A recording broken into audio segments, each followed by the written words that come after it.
नमस्कार। अधिकांश सकाळे मु थाए संपूर्ण निद्रित अवस्था केबे केबे ही सकाळू उठी थाए ताहा पुणी अस्वाभाविक भाव निद भांगी गले अबा सकाळे ही कौनसी गुरुत्वपूर्ण काम बाध्यतामूलक भाव करिबार थिले किंतु जेबे उठी थाए चाहा पी सारिबा परे जदि कौनसी फूल गछ पाखरे मु थाए अनेक थर एही भावना मो मन को आसे। एही सुंदर सुकुमल फूलटाए जहा एबे एते सतेज लागुची ताहा हुए तो मध्याह्न बेलकू झाउलिबा को आरंभ करिबो आ संज हेला बेलकू हुए तो मौली सारिथि किंतु एई किछि दिन हबो एई कथार विरुद्धाचरण करुथिबा अन्य एक सत्य मो मनरे भावांतर सृष्टि करुछि। कथाटी एही परी जदि सकाळु फुटुथिबा फूलटाए संझ बेलकू मौली जाउची ताले आजि को प्राय 2500 वर्ष तळे प्लाटोन को द्वारा लेखा जाइथिबा रिपब्लिक आजि पर्यंत किभଳି गोटे सद्य प्रस्फुटित फूल परी सतेज रही। मानव सभ्यतार इतिहास रे जेउ केतक लेखा कालर क्षयस्नु प्रवाह को प्रतिहित करी चिर अमरत्व वरण करि नैथिबा परी मने हुअंती ता भितरु एहा अन्यतम। किंतु मु व्यक्तिगत भावरे अनुभव करे विस्मृतिर कालगर्भरे विलीन हबा निमंते बहुविध उपादान थाई मध्य रिपब्लिक जे कालजयी होई पारिछि एहा तार सर्वश्रेष्ठ उपलब्धि। अत्यंत स्वप्न प्रवण और आदर्शवादी अभिहित प्लाटोनकर एही लेखाटी वास्तविकता ठारू बहु दूर रे बोली प्रचंड समालोचनार सरव्य हबा सत्य भी किभଳି जुग जुग धरी दर्शन राजनीति विज्ञान और साहित्य अनुरागी मानकू निज मोहुआ निशारे आकर्षित करी चलीछि ताहा मोर विस्मयर सबु सीमा को लंघन करुछि। प्लाटोनकर एही लेखाटी द्वारा इंग्राजी दार्शनिक आर.एल. नेटेलशिप एते गभीर भाव प्रभावित होइथिले जे आनंद और पुलक मिश्रित एक चरम सिहरण रे सिहरित होई से जहा लिखिथिले तार मर्मानुवाद बोधे एहिपरि। प्लाटोनकर दर्शन केवल सामाजिक व्यवस्था बा राजनीतिक विधि व्यवस्थार परिवर्तन पाई नुहे बरं समग्र मानव जीवन रो गोटे अद्भुत वैप्लविक परिवर्तन निमंते एक आंतरिक उद्यम। फरासी चिंतक रूसों मतरे एहा होची मानव जातिर इतिहास रे शिक्षा उपरे रचित सर्वश्रेष्ठ कृति। इमर्सन कर सही बहु चर्चित उक्ति बाबदरे तो आपण माने अवगत थिबे। Plato is philosophy and philosophy is Plato. समग्र दर्शन और इतिहास रे जने दार्शनिक को दर्शन सहित समार्थक बोधक शब्द भाव रे व्यवहार करा जिबा विरल। गोटिए पटरे प्रशंसार एही मलय पवन प्लाटोनकर अनुगामी मानकू आनंदरे विहोलित करुथाई पारे किंतु अन्य पटरे समालोचनार जेउ झड़ प्लाटोन को दर्शन उपरे बहिची ताहा तार अस्तित्व को ही विपर्यस्त करि पकाउछि बोली मोर धारणा। जेते सबु समालोचना प्लाटोनकर राजनीतिक दर्शन उपरे करा जायछि सेथिरु अधिकांश लिबराल पर्सपेक्टिव बा उदारवादी दृष्टिकोण रु करा जायछि। प्लाटोनकर दर्शन ओ गणतांत्रिक ओ मानवीय ओ अवास्तव बोली उदारवादी माने मत प्रकाश करिछन। कार्ल पॉपर भाषा रे प्लाटो मुक्त ओ उदारवादी समाज गठन दिगरे गोटे प्रचंड प्रतिबंधक सीधा कहिले परम शत्रु। पुणी जेते सब फासीवादी ओ नाजीवादी दर्शन ए पृथ्वी पृष्ठ रे जन्म नेइछि प्लाटोन को राजनीतिक दर्शन ही सेगुड़ी को सुदृढ़ भित्ति प्रस्तर जोगाइछि बोली सांघातिक अभियोग आसे। ये प्रशंसा ओ समालोचना सब सुनी सारिबा परे आपण मानक मनरे प्रश्न उठुथिबो मोर व्यक्तिगत दृष्टिकोणटी कोन। आपणक एही प्रश्नर उत्तर रे मु केवल एतिक कहिबाकू चाहूची दर्शक बंधु प्रशंसा ओ समालोचना ठारू निजको विच्युत करी मु केवल निरपेक्ष भावरे प्लाटोन को बुझीबाकू आ विश्लेषण करिबाकू चाहिछि। आ सही बुझीबा ओ विश्लेषण करिबा समयर समस्त अनुभव ओ सिहरण को आपणक आगरे उपस्थापित करूची अत्यंत संवेदनशील ढंगरे आमर एही कार्यक्रम माध्यम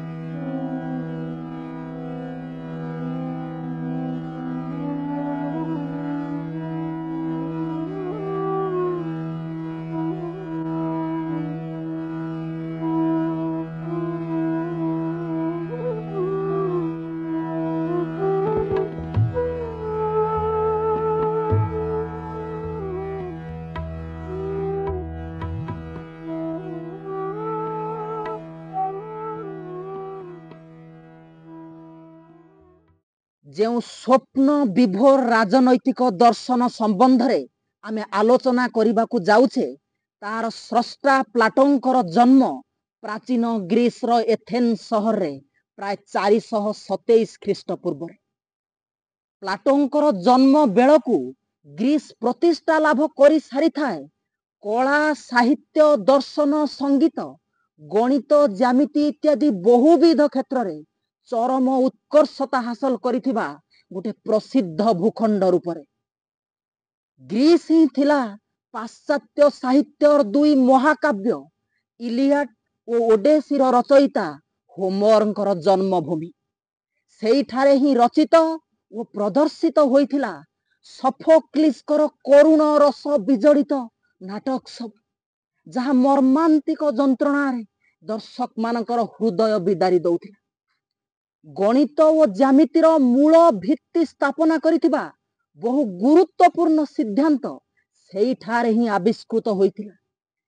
सेही सिद्धांत सब भितरु जेउ गोटिक आपणकर अति प्रिय और परिचित ताहेला पाइथागोरासक द्वारा आविष्कृत सिद्धांत जहाकू पाइथागोरियन थियोरम भावरे आपण जानती, जहाँ यह प्रमाण करिथाए जेकोसी समकोणी त्रिभुजर कर्णर वर्ग ता भूमिर वर्ग और उच्चतार वर्गर समष्टि संगे समान। सेठारे ही थेलस हेराक्लाइटस पार्मेनाइड्स कपरी विशिष्ट दार्शनिक गण दर्शन और उषा काल रे बहु मौलिक दार्शनिक प्रश्न सबुर उत्तर खोजुथिले।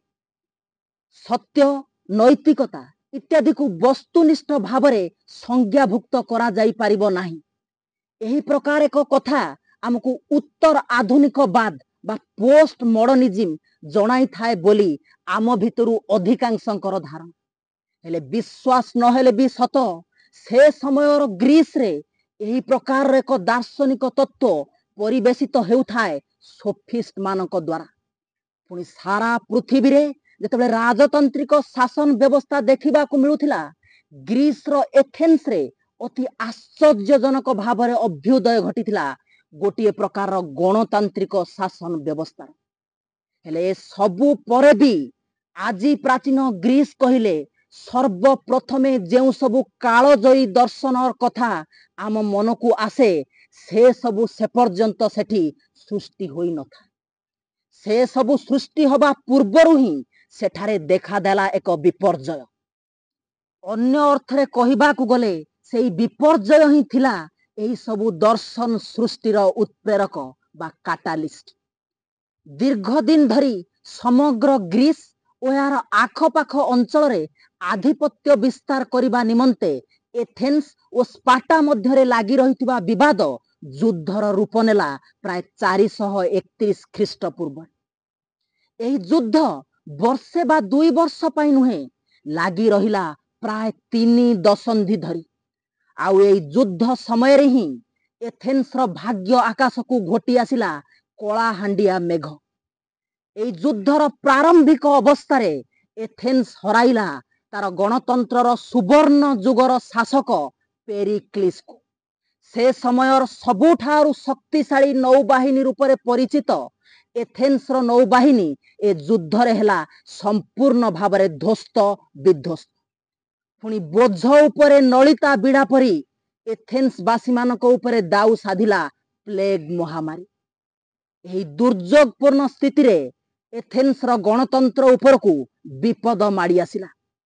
ଦୀର୍ଘ ଦିନ ଧରି ଏଥେନ୍ସର ଗଣତାନ୍ତ୍ରିକ ଶାସନ ବ୍ୟବସ୍ଥାକୁ ସମାଲୋଚନା କରି ଆସୁଥିବା ଗୋଟିଏ ଗୋଷ୍ଠୀ ଏହା ବିରୁଦ୍ଧରେ ଜନ ଆକ୍ରୋଶ ସୃଷ୍ଟି କରିବା ପାଇଁ ପାଇଲା ସୁବର୍ଣ୍ଣ ସୁଯୋଗ। କିନ୍ତୁ ମୁଁ ଏଠାରେ ସ୍ପଷ୍ଟ କରିଦେବାକୁ ଚାହେଁ, ଗଣତାନ୍ତ୍ରିକ ଶାସନ ବ୍ୟବସ୍ଥା ଏଥେନ୍ସରେ ପ୍ରତିଷ୍ଠିତ ହେବା ପରଠାରୁ ଏ ଗୋଷ୍ଠୀ କ୍ଷମତା ଉପଭୋଗ କରିପାରୁନଥିଲା। ଏହା ହିଁ ଥିଲା ଗଣତନ୍ତ୍ର ବିରୁଦ୍ଧରେ ସେମାନଙ୍କର କ୍ଷୋଭ ଓ ଆକ୍ରୋଶର ପ୍ରଧାନ କାରଣ। ଯାହା ହେଉ, ଯେତେବେଳେ 404 ଖ୍ରୀଷ୍ଟପୂର୍ବରେ ଏଥେନ୍ସ ସ୍ପାର୍ଟା ନିକଟରୁ ପରାଜୟ ବରଣ କଲା, ସ୍ପାର୍ଟା ସହାୟତାରେ ଏହି ଗୋଷ୍ଠୀ ଏଥେନ୍ସର ଗଣତାନ୍ତ୍ରିକ ସରକାର ବିରୁଦ୍ଧରେ ବିପ୍ଳବ କଲା। ସେହି ବିପ୍ଳବ ସଫଳ ହେଲା ଏବଂ ଏଥେନ୍ସରୁ ଗଣତାନ୍ତ୍ରିକ ଶାସନ ବ୍ୟବସ୍ଥା ମୂଳୋତ୍ପାଟିତ ହୋଇ ସେଠାରେ ପ୍ରତିଷ୍ଠିତ ହେଲା ଗୋଟିଏ ପ୍ରକାରର ସ୍ୱେଚ୍ଛାଚାରୀ ଶାସନ, ଯାହା ପ୍ରାୟ 8 ମାସ ଧରି ଏଥେନ୍ସରେ ଲାଗି ରହିଲା। ଯେଉଁ ସମୟରେ ପ୍ରାୟ 30 ଜଣ ସ୍ୱେଚ୍ଛାଚାରୀ ଶାସକ ଏଥେନ୍ସକୁ ଶାସନ କଲେ, ଯାହାଙ୍କୁ ଆପଣମାନେ 30 ଟିରାନ୍ସ ନାମରେ ଜାଣନ୍ତି।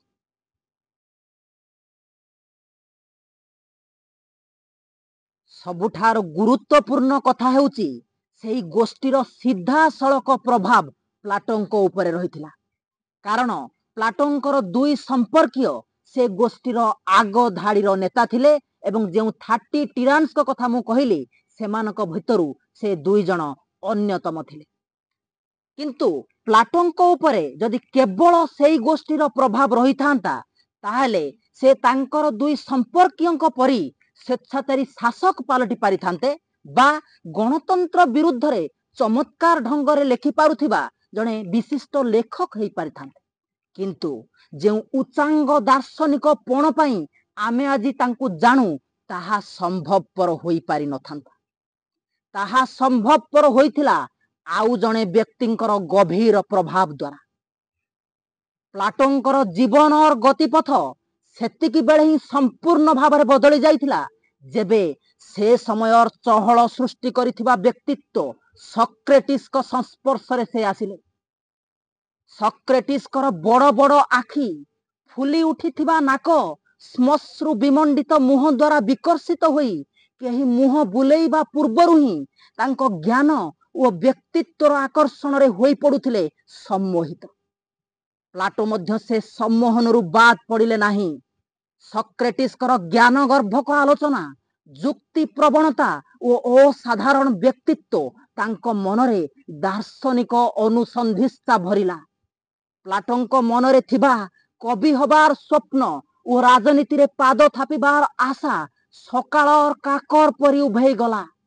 ପ୍ଲାଟୋ ଅନୁଭବ କଲେ, ମଣିଷ ବ୍ୟକ୍ତିଗତ ଓ ସାମାଜିକ ସ୍ତରରେ ଯେତେ ସବୁ ଅସୁବିଧାର ସମ୍ମୁଖୀନ ହେଉଛି, ତାହାର ପ୍ରକୃତ ନିରାକରଣ ଦର୍ଶନର ଜଟିଳ ଗହ୍ୱର ଭିତରେ ହିଁ ରହିଛି।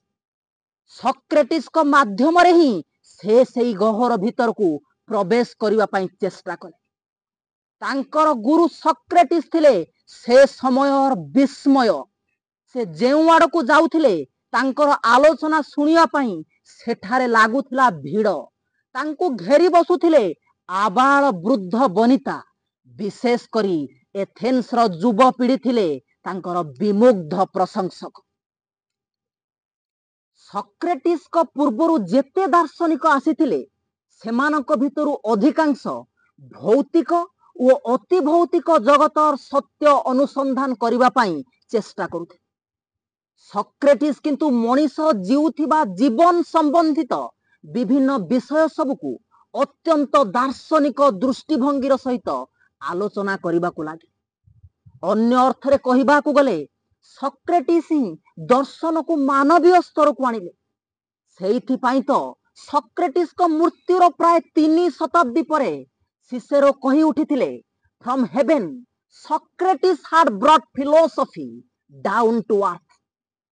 ମଣିଷ କେଉଁ ପ୍ରକାର ଜୀବନ ଜୀଇବା ଉଚିତ, ମଣିଷ କାହିଁକି ନ୍ୟାୟପୂର୍ଣ୍ଣ ଜୀବନ ଜୀଇବା ଦରକାର, ନ ଜୀଇଲେ କ'ଣ ଚଳିବ ନାହିଁ, ସବୁଠୁ ଭଲ ଗୁଣ କ'ଣ, ଏଇଭଳି ମନସ୍ତାତ୍ତ୍ୱିକ ଓ ଅତ୍ୟନ୍ତ ନୈତିକତା ବିଜଡ଼ିତ ପ୍ରଶ୍ନ ସବୁରେ ଥିଲା ସକ୍ରେଟିସ୍ଙ୍କର ବିଶେଷ ରୁଚି ଓ ଆକର୍ଷଣ। ହେଲେ ସକ୍ରେଟିସ୍ ଯାହା କହିବାକୁ ଚାହୁଁଥିଲେ, ଯାହା ତାଙ୍କର ଦର୍ଶନର ଆଭିମୁଖ୍ୟ, ଯାହା ତାଙ୍କର ବକ୍ତବ୍ୟ, ତାକୁ କେବେ ହେଲେ ବି ସିଧାସଳଖ ଉପସ୍ଥାପିତ କରୁନଥିଲେ। ସେ ସବୁ ପ୍ରକାଶ କରିବା ପାଇଁ ସେ ଆପଣଉଥିଲେ ଗୋଟିଏ ପ୍ରକାରର ଦ୍ୱନ୍ଦାତ୍ମକ ଶୈଳୀ, ଯାହାକି ପରବର୍ତ୍ତୀ ସମୟରେ ତାଙ୍କରି ନାଁ ଅନୁସାରେ ସକ୍ରେଟିକ୍ ମେଥଡ ବା ଡାଏଲେକ୍ଟିକ୍ ମେଥଡର ପରିଚୟ ପାଇଲା। ମୁଁ ଏଠାରେ ସ୍ପଷ୍ଟ କରିଦେବାକୁ ଚାହେଁ, ଯାହା ସକ୍ରେଟିସ୍ଙ୍କ ଦ୍ୱାରା ଗୋଟେ ଶୈଳୀ ଭାବରେ ବ୍ୟବହାର କରାଯାଉଥିଲା, ତାହା ହେଗେଲଙ୍କ ଦର୍ଶନରେ ଗୋଟିଏ ଦାର୍ଶନିକ ତତ୍ତ୍ୱରେ ରୂପାନ୍ତରିତ ହେଲା ଓ ସଂକ୍ରମିତ ହେଲା କାର୍ଲ ମାର୍କ୍ସଙ୍କର ବୈପ୍ଳବିକ ଚେତନାକୁ। ଥରେ ଲକ୍ଷ୍ୟ କରନ୍ତୁ ସକ୍ରେଟିସ୍ କିଭଳି ତାଙ୍କର ସେହି ଶୈଳୀର ପ୍ରୟୋଗ କରୁଥିଲେ। ଧରି ନିଆଯାଉ ତାଙ୍କୁ କୌଣସି କଥା ବା ବିଷୟର ସଂଜ୍ଞା ନିରୂପଣ କରିବାର ଅଛି, କୌଣସି ଗୋଟେ କଥା ବୁଝେଇବାର ଅଛି, ସେ ତାକୁ ସିଧାସଳଖ ବୁଝେଇବେ ନାହିଁ। ସେ ସମୟର କୌଣସି ଜ୍ଞାନୀ ଗୁଣୀ ବ୍ୟକ୍ତିଙ୍କ ପାଖକୁ ଯାଇ ତାର ସଂଜ୍ଞା ନିରୂପଣ କରିବା ପାଇଁ ଅନୁରୋଧ କରିବେ। ସେ ବ୍ୟକ୍ତି ଜଣକ ତାଙ୍କ ଜ୍ଞାନ ଅନୁସାରେ ତଥା ସେ ସମୟର ପ୍ରତିଷ୍ଠିତ ଧାରଣା ଅନୁଯାୟୀ ଗୋଟିଏ ସଂଜ୍ଞା ପ୍ରଦାନ କରିବେ। ସକ୍ରେଟିସ୍ କିନ୍ତୁ ଅତି ଚମତ୍କାର ଢଙ୍ଗରେ ସେହି ସଂଜ୍ଞା ଭିତରେ ଅନ୍ତର୍ନିହିତ ଥିବା ବିରୋଧାଭାସକୁ ସାମ୍ନାକୁ ଆଣି ବା ଏଭଳି ଏକ ସ୍ଥିତିର ଉଦାହରଣ ଦେଇ ଯାହାକୁ ସେହି ସଂଜ୍ଞା ଆଦୌ ସମ୍ମୁଖୀନ ହୋଇପାରୁନଥିବ, ସେ ସଂଜ୍ଞାଟିକୁ ଭୁଲ ପ୍ରମାଣିତ କରୁଥିଲେ। ସେ ଏତେ ଯୁକ୍ତିପୂର୍ଣ୍ଣ ଢଙ୍ଗରେ ସେ ସଂଜ୍ଞାଟିକୁ ଭୁଲ ପ୍ରମାଣିତ କରୁଥିଲେ ଯେ ସଂଜ୍ଞା ପ୍ରଦାନ କରିଥିବା ବ୍ୟକ୍ତି ଜଣକ ବିନା ଦ୍ୱିଧାରେ ସକ୍ରେଟିସ୍ଙ୍କ ସହିତ ଏକମତ ହେବା ପାଇଁ ବାଧ୍ୟ ହେଉଥିଲେ। ତାପରେ ହୁଏତ ଆଉ କେହି ଜଣେ ଆଉ ଗୋଟିଏ ଭଲ ସଂଜ୍ଞା ଦେବା ପାଇଁ ଆଗକୁ ଆସୁଥିଲା। ସକ୍ରେଟିସ୍ ପୁଣି ଥରେ ସେ ସଂଜ୍ଞାଟିକୁ ପରୀକ୍ଷା ନିରୀକ୍ଷା କରୁଥିଲେ, ବିଶ୍ଳେଷଣ ଆରମ୍ଭ କରିଦେଉଥିଲେ। ଯଦି ସେ ସଂଜ୍ଞାରେ ବି କିଛି ତ୍ରୁଟି ଥିବ, ତାହେଲେ ପୂର୍ବ ସଂଜ୍ଞା ଭଳି ନିଜର ଯୁକ୍ତି ପ୍ରୟୋଗ କରି ସେ ସଂଜ୍ଞାଟିକୁ ସେ ଭୁଲ ପ୍ରମାଣିତ କରିଦେଉଥିଲେ। ଏଇଭଳି ପ୍ରକ୍ରିୟା ସେ ଜାରି ରଖୁଥିଲେ ସେ ପର୍ଯ୍ୟନ୍ତ, ଯେ ପର୍ଯ୍ୟନ୍ତ ସବୁଠାରୁ ଭଲ ସଂଜ୍ଞା, ସବୁଠାରୁ ଯୁକ୍ତିପୂର୍ଣ୍ଣ ସଂଜ୍ଞାଟି ତାଙ୍କ ପାଖକୁ ନ ଆସିଥିଲା। ଅଧିକାଂଶ ଆଲୋଚନାରେ ସକ୍ରେଟିସ୍ ହିଁ ଶେଷ ସଂଜ୍ଞା ପ୍ରଦାନ କରୁଥିଲେ, କିନ୍ତୁ ସେ କେବେ ଏହି ଦାବି ଉପସ୍ଥାପନା କରୁନଥିଲେ ଯେ ସେ ହିଁ ସତ୍ୟ ଜାଣିଛନ୍ତି। ତାଙ୍କର କହିବାର ଉଦ୍ଦେଶ୍ୟ ଏହା ଥିଲା, ଯଦି ଏହିଭଳି ଦ୍ୱନ୍ଦାତ୍ମକ ଶୈଳୀ ପ୍ରୟୋଗ କରାଯାଏ, ତାହେଲେ ପ୍ରକୃତ ସତ୍ୟ ପାଖରେ ଆମେ ପହଞ୍ଚି ପାରିବା। ସକ୍ରେଟିସ୍ଙ୍କର ଏହିଭଳି ତୀକ୍ଷ୍ଣ ବିଶ୍ଳେଷଣାତ୍ମକ ଆଲୋଚନା ସେ ସମୟର ଅନେକ ପ୍ରତିଷ୍ଠିତ ଧାରଣାର ମୂଳଦୁଆକୁ ଦୋହଲାଇ ଦେଲା। ସରକାର ଆଦୌ ତାଙ୍କର ଏ ପ୍ରକାର ଆଲୋଚନାକୁ ପସନ୍ଦ କରୁନଥିଲେ। ବିଶେଷ କରି ଏଥେନ୍ସ ଯୁଦ୍ଧର ବିଭୀଷିକା ସହୁଥିବା ବେଳେ ସକ୍ରେଟିସ୍ ଏ ପ୍ରକାର ଆଲୋଚନା ଅବ୍ୟାହତ ରଖିବା ସେ ସମୟର ଗଣତାନ୍ତ୍ରିକ ସରକାରଙ୍କୁ ଭୀଷଣ ଭାବରେ କ୍ଷୁବ୍ଧ କଲା। ଯେତେବେଳେ 403 ଖ୍ରୀଷ୍ଟପୂର୍ବରେ ଗଣତାନ୍ତ୍ରିକ ଶାସନ ଏଥେନ୍ସରେ ପୁନଃପ୍ରତିଷ୍ଠିତ ହେଲା, ସକ୍ରେଟିସ୍ଙ୍କ ଉପରେ ତୀକ୍ଷ୍ଣ ନଜର ରଖାଗଲା। 399 ଖ୍ରୀଷ୍ଟପୂର୍ବରେ ଏଥେନ୍ସର ପ୍ରତିଷ୍ଠିତ ଦେବତାମାନଙ୍କୁ ଅବମାନନା କରୁଥିବାର ଓ ଏଥେନ୍ସର ଯୁବପିଢ଼ିକୁ ପଥଭ୍ରଷ୍ଟ କରୁଥିବାର ଦୁଇ ସଙ୍ଗୀନ ଅଭିଯୋଗରେ ତାଙ୍କ ବିରୁଦ୍ଧରେ ଶୁଣାଣି ଚାଲିଲା। ସେ ସମୟର ନ୍ୟାୟପାଳିକା ତାଙ୍କୁ ଦୋଷୀ ସାବ୍ୟସ୍ତ କଲା ଓ ସେ ସମୟର ପ୍ରଥା ଅନୁଯାୟୀ ହେମଲକ୍ ପାନ କରି ମୃତ୍ୟୁବରଣ କରିବା ନିମନ୍ତେ ନିର୍ଦ୍ଦେଶ ଶୁଣାଇଦେଲା। କିନ୍ତୁ ସକ୍ରେଟିସ୍କୁ ଗଭୀର ଭାବରେ ଭଲ ପାଉଥିବା ତାଙ୍କର ବନ୍ଧୁ ଓ ଅନୁଗାମୀଗଣ କୌଣସି ପରିସ୍ଥିତିରେ ତାଙ୍କ ଭଳି ଜଣେ ମହାନୁଭବକୁ ହରାଇବାକୁ ଚାହୁଁନଥିଲେ। ତେଣୁ ସେମାନେ ଆପ୍ରାଣ ଉଦ୍ୟମ କରି ସକ୍ରେଟିସ୍କୁ ବନ୍ଦୀ କରାଯାଇଥିବା କାରାଗାରର କର୍ମଚାରୀମାନଙ୍କୁ ଲାଞ୍ଚ ଦେଇ ତାଙ୍କୁ ସେଠାରୁ ଖସେଇ ନେବା ପାଇଁ ସୁଚିନ୍ତିତ ଯୋଜନା ପ୍ରସ୍ତୁତ କରିସାରିଥିଲେ। ସକ୍ରେଟିସ୍ କିନ୍ତୁ ସେ ଯୋଜନାରୁ କ୍ଷାନ୍ତ ହେବା ନିମନ୍ତେ ସେମାନଙ୍କୁ ଆଦେଶ ଦେଲେ ଓ ଅତ୍ୟନ୍ତ ଶ୍ରଦ୍ଧା ଓ ସମ୍ମାନର ସହିତ ମୃତ୍ୟୁକୁ କୋଳେଇ ନେବା ପାଇଁ ପ୍ରସ୍ତୁତି ଆରମ୍ଭ କଲେ। ଯେଉଁଦିନ ସକ୍ରେଟିସ୍କୁ ହେମଲକ୍ ପାନ କରିବାର ଥିଲା, ସେଦିନ ଯେତିକି ପାଖେଇ ଆସୁଥାଏ ଏଥେନ୍ସରେ ଶୋକ ଓ ନୀରବତାର ମାହୋଲ ସେତିକି ସାନ୍ଦ୍ର ହେଉଥାଏ। ସକ୍ରେଟିସ୍ଙ୍କ ମୃତ୍ୟୁ କଥା ଭାବି ତାଙ୍କର ବନ୍ଧୁ ଓ ଆତ୍ମୀୟ ସ୍ୱଜନ ଗଭୀର ଦୁଃଖ ଓ ଯନ୍ତ୍ରଣାରେ ଭାଙ୍ଗି ପଡ଼ିଲେ। ତାଙ୍କର କେତେ ଜଣ ଅନୁଗାମୀ ତ କୋହ ସମ୍ବରଣ କରି ନ ପାରି ଉଚ୍ଚ ସ୍ୱରରେ କାନ୍ଦି ଉଠିଲେ। ଏହିଭଳି ଏକ କରୁଣ ପରିସ୍ଥିତିରେ ନିଜ ମୃତ୍ୟୁକୁ ନିଜ ସାମ୍ନାରେ ଛିଡା ହୋଇଥିବାର ଦେଖି ମଧ୍ୟ ସକ୍ରେଟିସ୍ ଥିଲେ ସମ୍ପୂର୍ଣ୍ଣ ଭାବରେ ଅବିଚଳିତ, ପ୍ରଶାନ୍ତ, ନିରୁଦ୍ବିଗ୍ନ ଓ ଭାବଶୂନ୍ୟ। ତାଙ୍କ ନିମନ୍ତେ ଶୋକ ନ କରିବା ପାଇଁ ତାଙ୍କର ଆତ୍ମୀୟ ସ୍ୱଜନ, ବନ୍ଧୁ ଓ ଅନୁଗାମୀଙ୍କୁ ସାନ୍ତ୍ୱନା ଦେଇ ସେ ତାଙ୍କର ଚିରାଚରିତ ଢଙ୍ଗରେ ବିଭିନ୍ନ ପ୍ରସଙ୍ଗରେ ଆଲୋଚନା ଜାରି ରଖିଥିଲେ। ଶେଷରେ ସେହି ଦୁଃଖଦ ସମୟ ଉପସ୍ଥିତ ହେଲା। ସକ୍ରେଟିସ୍ ହେମଲକ୍ ପାନ କଲେ। ହେମଲକ୍ ପିଇ ସାରିବା ପରେ କିଛି କ୍ଷଣ ପର୍ଯ୍ୟନ୍ତ ସେ ଧୀରେ ଧୀରେ ଚାଲିଲେ। ତାପରେ ଛାତିରେ ସାମାନ୍ୟ ଯନ୍ତ୍ରଣା ଅନୁଭବ କରିବାରୁ ସେ ଶୋଇବାକୁ ଚେଷ୍ଟା କଲେ। ତାଙ୍କୁ ଘେରି ବସିଥାନ୍ତି ଲୋତକ ଜୁଡୁବୁଡୁ ତାଙ୍କର ଆତ୍ମୀୟ ସ୍ୱଜନ ଓ କେଇ ଜଣ ଅତ୍ୟନ୍ତ ଘନିଷ୍ଠ ସହଯୋଗୀ। ଶେଷରେ ସକ୍ରେଟିସ୍ଙ୍କ ଆଖି ମୁଦି ହେଇ ଆସିଲା। ଆଉ ତାପରେ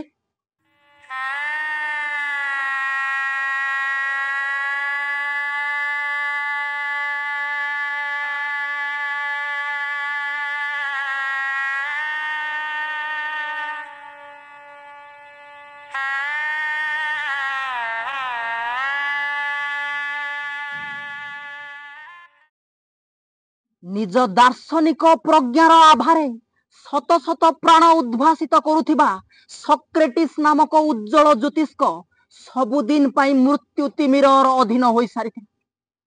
ସେ ପର୍ଯ୍ୟନ୍ତ ପ୍ରଗଳ୍ଭ ଭାବରେ ଗପି ଚାଲିଥିବା ମଣିଷ ଜଣକ ସବୁଦିନ ପାଇଁ ନୀରବତା ବରଣ କରି ନେଇଥିଲା। ସକ୍ରେଟିସ୍ ଦର୍ଶନରେ ଝଡ଼ ସୃଷ୍ଟି କରିଥିଲେ। ତେଣୁ ତାଙ୍କ ମୃତ୍ୟୁରେ ଦର୍ଶନ ଜଗତରେ ଛାଇଗଲା ଝଡ଼ ପରର ନିସ୍ତବ୍ଧତା। ସକ୍ରେଟିସ୍ଙ୍କ ମୃତ୍ୟୁ ଦର୍ଶନ ଇତିହାସର ସବୁଠାରୁ କଳଙ୍କିତ ଅଧ୍ୟାୟ ରୂପରେ ପରିଗଣିତ ହୁଏ। ସକ୍ରେଟିସ୍ଙ୍କ ମୃତ୍ୟୁ ପ୍ଲାଟୋଙ୍କୁ ଗଭୀର ଭାବରେ ମର୍ମାହତ କଲା ଏବଂ ଏହି ଘଟଣାଟି ତାଙ୍କ ଜୀବନର ସବୁଠାରୁ ଯନ୍ତ୍ରଣାଦାୟକ ମୁହୂର୍ତ୍ତ ଭାବରେ ତାଙ୍କର ସ୍ମୃତିରେ ରହିଗଲା। ମୁଁ ଭାବେ ଯେବେ ଯେବେ ତାଙ୍କ ସମଗ୍ର ଜୀବନ କାଳ ମଧ୍ୟରେ ସକ୍ରେଟିସ୍ଙ୍କ କଥା ମନେ ପଡି ଯାଉଥିବ, ପ୍ଲାଟୋଙ୍କର ହୃଦୟ ଏକ ଅବ୍ୟକ୍ତ ଯନ୍ତ୍ରଣାରେ ରୁନ୍ଧି ହେଇ ଯାଉଥିବ। ଖାଲି ତାଙ୍କର କାହିଁକି, ଅତୀତର କୌଣସି ଦୁଃଖଦ ଘଟଣା ମନେ ପଡିଗଲେ ଯେକୌଣସି ମଣିଷର ହୃଦୟ କାରୁଣ୍ୟରେ ହୁଏ ଦ୍ରବୀଭୂତ।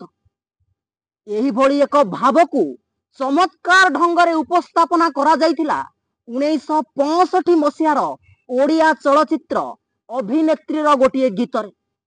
ଗୀତଟିକୁ ନାରାୟଣ ପ୍ରସାଦ ସିଂ ଲେଖିଥିବା ବେଳେ ସଙ୍ଗୀତରେ ସଜାଇ ଗାଇଥିଲେ ସେ ସମୟର ବିଶିଷ୍ଟ ଗାୟକ ସଙ୍ଗୀତ ସୁଧାକର ବାଳକୃଷ୍ଣ ଦାସ। ସେ ଗୀତର ପ୍ଲାଟୋ ବା ସକ୍ରେଟିସ୍ଙ୍କ ସହିତ କୌଣସି ସମ୍ପର୍କ ନାହିଁ। ସେ ଚଳଚ୍ଚିତ୍ରର କାହାଣୀ ଉପରେ ତାହା ପର୍ଯ୍ୟବେସିତ, କିନ୍ତୁ ଯେଉଁ ଭାବ ଉପରେ ତାହା ପର୍ଯ୍ୟବେସିତ ତାହା ସାର୍ବଜନୀନ। ତେଣୁ ମୁଁ ଆପଣଙ୍କ ଆଗରେ ଏଠାରେ ଉପସ୍ଥାପିତ କରିବାକୁ ଯାଉଛି ସେହି ଗୀତଟିକୁ। ବାଳକୃଷ୍ଣ ଦାସ ଗାଇଥିବା ସେହି ଗୀତଟିର ଯେଉଁ ରେକର୍ଡିଂଟି ଆମ ପାଖରେ ଉପଲବ୍ଧ ରହିଛି, ସେଥିରେ ବୈଷୟିକ ତ୍ରୁଟି କାରଣରୁ ଆମେ ସେହି ଗୀତଟି ଆପଣଙ୍କୁ ଶୁଣାଇ ପାରୁନାହୁଁ। କିନ୍ତୁ ସେହି ଗୀତଟିକୁ ଗୁରୁ ରାମହରି ଦାସ ଗାଇଥିବାର ଯେଉଁ ରେକର୍ଡିଂଟି ଆମ ପାଖରେ ରହିଛି, ତାହାକୁ ଆପଣମାନଙ୍କ ଆଗରେ ଉପସ୍ଥାପିତ କରୁଛି। ତାହେଲେ ଶୁଣନ୍ତୁ ସେହି ଗୀତ ଆଉ ଏକାତ୍ମ ହୋଇ ଉଠନ୍ତୁ ପ୍ଲାଟୋଙ୍କର ମନସ୍ଥିତି ସହ ଯେତେବେଳେ ତାଙ୍କର ସକ୍ରେଟିସ୍ଙ୍କ କଥା ମନେ ପଡି ଯାଉଥିଲା। ମରମ ତଳେ ଅତୀତ ଯେ ମରେନା, ଆଉ ଦହନ ସରେନା। ମରମ ତଳେ ଅତୀତ ଯେ ମରେନା, ଦହନ ଯେ ସରେନା। ମରମ ତଳେ ଅତୀତ ଯେ ମରେନା, ଦହନ ଯେ ସରେନା।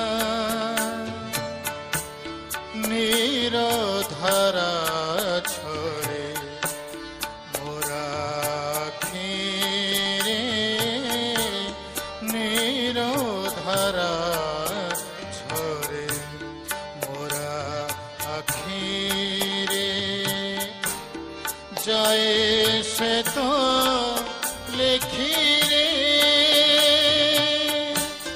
जीवने तार व्यथा मधुर जीवने तार व्यथा मधुर भरी दिए बेदना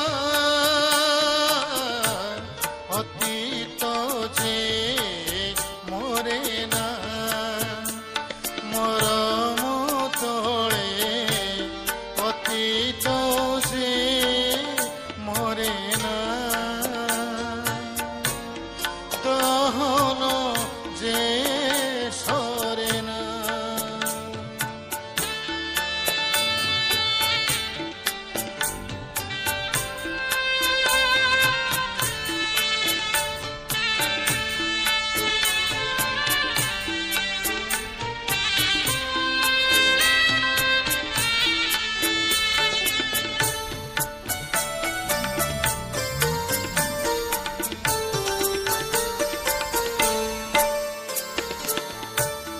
মিছ মায়া ভরা সারা দুনিয়া মিছ মায়া ভরা সারা দুনিয়া নাহি কেহি সাহারে